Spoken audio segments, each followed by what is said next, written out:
A violência contra a mulher vem sendo praticada em todas as partes do mundo e em alguns países chega a níveis acima do absurdo. Deve, portanto, merecer o repúdio de todas as pessoas ditas civilizadas. Mas esse repúdio contra a violência tem que ser muito mais amplo e deve também, é lógico, contar com o engajamento da mulher, que muitas vezes enxerga a violência apenas contra si mesma. Está errado bater em mulher, como também está errado a mulher bater em homem, ou em qualquer representante de qualquer outro grupo. Uma convivência que também pode ser classificada como civilizada não pode ter como ingrediente qualquer tipo de agressão física.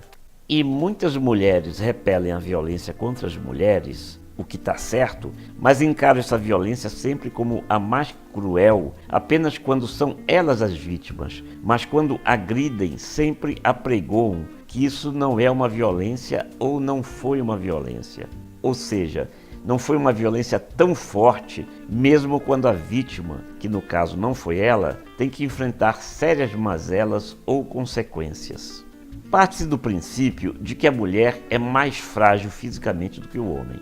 Embora isso nem sempre seja verdade, é preciso lembrar que essa circunstância varia e que há situações em que também o homem se encontra em situação de fragilidade ou de vulnerabilidade. Está errado agredir, mas igualmente errado está em se reconhecer como vítima apenas quando se é agredido, sem se considerar agressor ou agressora quando se pratica a agressão.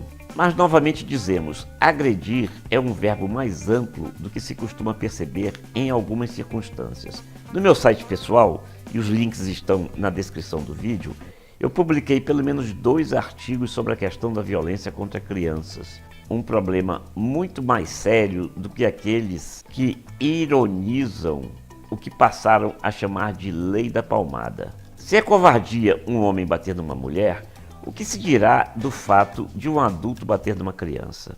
A ótica calhorda que se apregoa é de que criança precisa apanhar para aprender ou para ser convenientemente educada. É um dos absurdos de uma certa humanidade que considera sonoro o barulho das motocicletas e que se incomoda com o canto de um pássaro. Em primeiro lugar, pai e mãe não batem no filho para educar, batem porque perderam a paciência. E batem porque não têm força moral para darem ordens que sejam obedecidas, ou porque não sabem fazer aquilo que acham que dá resultado com pancada, que é educar os filhos. Uma criança precisa ser educada desde os primeiros passos, desde muito pequena ainda. Esperar que ela complete 4 ou 5 anos para então começar a educar é apenas uma prova de despreparo de muitos pais que por isso mesmo acabam fracassando e apelam para um ingrediente absolutamente dispensável na educação. E os adultos que se comprazem em relatar aos risos as surras que levaram na infância não estão dando atestado nenhum da eficácia desse método, mas tão somente tentando justificar as surras que dão nos próprios filhos. Há quem apregoe que adolescentes que caem na marginalidade acabaram chegando a isso porque não apanharam quando eram crianças. Mas o fato é que não foram educadas, o que é muitíssimo diferente. E não precisa ser feito à custa de pancada. O ímpeto e o impulso de bater se tornam mais frequentes e mais cruéis quanto mais se adiam os métodos corretos de educar. E quem não sabe educar tem que aprender e não ficar batendo. E seguramente uma criança submetida à violência terá probabilidades indubitavelmente maiores de se transformar num adulto violento do que uma criança que foi educada com amor, carinho e diálogo, o que não significa, evidentemente, ceder a todos os caprichos e manias dessa criança, mas saber coibi-los sem apelar para a violência. E um dos itens mais preocupantes no castigo físico de crianças é a escala de violência em que isso se transforma. Uma criança que é educada na base da violência vai acabar sempre apanhando diante da situação até mesmo mais banal, em que aprenderá somente a obedecer quando apanhar. Isso se torna um círculo vicioso. De um modo geral, as pessoas não têm a menor ideia do número de crianças que são levadas ao pronto-socorro quase à morte, mortas ou seriamente traumatizadas, tanto física como moralmente, e cujos pais procuram apresentar a situação lamentável dessas crianças, dizendo que elas sofreram apenas uma queda. Me diga com sinceridade, há algo mais covarde do que isso? A situação é tão séria que certa vez fiz uma reportagem sobre uma proposta do engenheiro Paulo Bergamo, que eu tenho orgulho de dizer que é meu amigo pessoal, estabelecendo um controle rígido de comunicação entre as delegacias para detectar os casos frequentes em que pais que batem rotineiramente nos filhos os encaminham sempre a emergências de hospitais diferentes para tentarem esconder esses casos de agressão absurda que provocam danos muitas vezes deploráveis ou fatais às crianças. Há também machões que se dizem homens porque agridem homossexuais. Uma agressão é absolutamente covarde ainda quando é praticada contra o fraco, contra o indefeso, contra o vulnerável ou quem esteja em situação de vulnerabilidade. Virou moda também desvalorizar ou até ironizar a importância do diálogo, o melhor antídoto contra qualquer violência.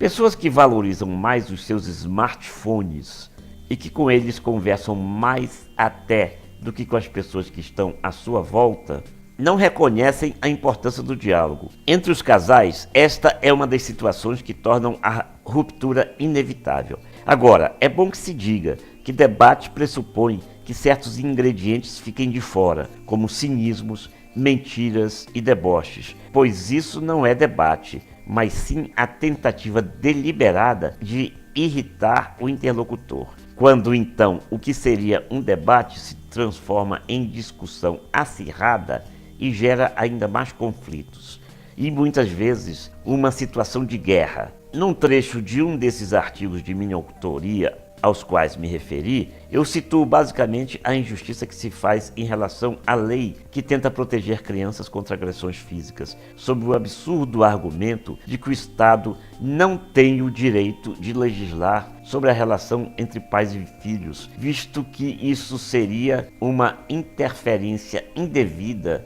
na vida pessoal das partes envolvidas. Ou seja, eu friso em meu artigo, o Estado interferir para impedir ou punir a violência do adulto contra o adulto pode, o que é correto e louvável. O Estado interferir para impedir ou punir a violência contra os homossexuais pode, o que é correto e louvável. O Estado interferir para impedir ou punir a violência contra as mulheres pode, o que é correto e louvável. O Estado interferir para impedir ou punir a violência contra os negros pode, o que é correto e louvável. O Estado interferir para impedir ou punir a violência contra animais pode, o que é correto e louvável. Mas o Estado interferir para impedir ou punir a violência contra crianças não pode. Isso não é apenas uma postura equivocada e absurda. É, antes de tudo, uma postura covarde, porque pressupõe salvaguarda para quem comete a violência contra seres que sequer podem se defender. Portanto, não combata apenas a violência contra a mulher. Combata a violência, que sempre produz mais violência. E isso a história da humanidade já se encarregou de provar.